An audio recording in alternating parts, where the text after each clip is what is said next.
The moment of truth is coming in the Russian-Ukraine war. Can the Biden team meet it?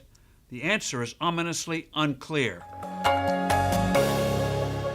I'm Steve Forbes, and this is What's Ahead, where you get the insights you need to better manage these turbulent times.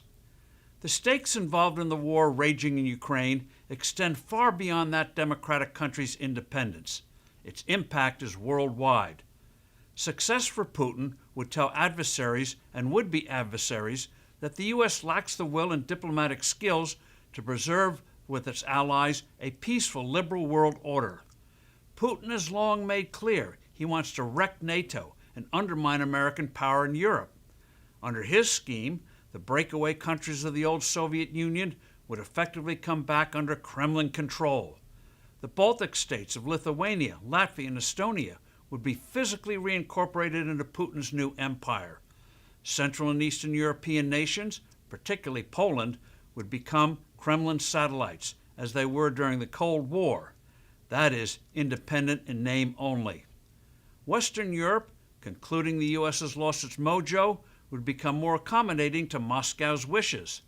The NATO alliance would wither into irrelevance. Conquering Ukraine and obliterating its sense of being a separate nation has always been key to Putin's plans. His forces suffered utterly unexpected setbacks in western Ukraine in the war's early weeks.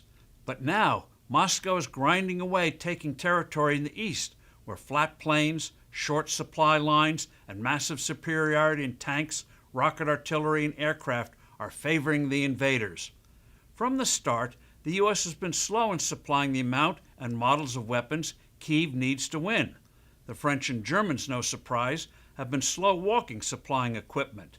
With winter looming and the overhanging threat of reduced Russian natural gas shipments to Western Europe, especially to Germany, Putin figures the combination of relentless military pressure, the constant arbitrary attacks on Ukrainian civilians, a global food shortage, and NATO fatigue will enable him to get an agreement that will give him control of sufficient territory, including Ukraine's ports, to render actual Ukrainian independence a chimera. Putin will have won, despite the initial and embarrassing reversals. Beijing and others will conclude that perseverance will win against the U.S. Asian nations will take note. All this is why the Biden administration must stop its piecemeal supplying of weapons to Kyiv and go all out in giving what is necessary, even if that means temporarily running down our own inventories. Now we're finally delivering the highly effective long-range mobile rocket launchers, the HIMARS, but the number is inadequate. We haven't provided our most advanced drones for fear Putin would be offended. Seriously?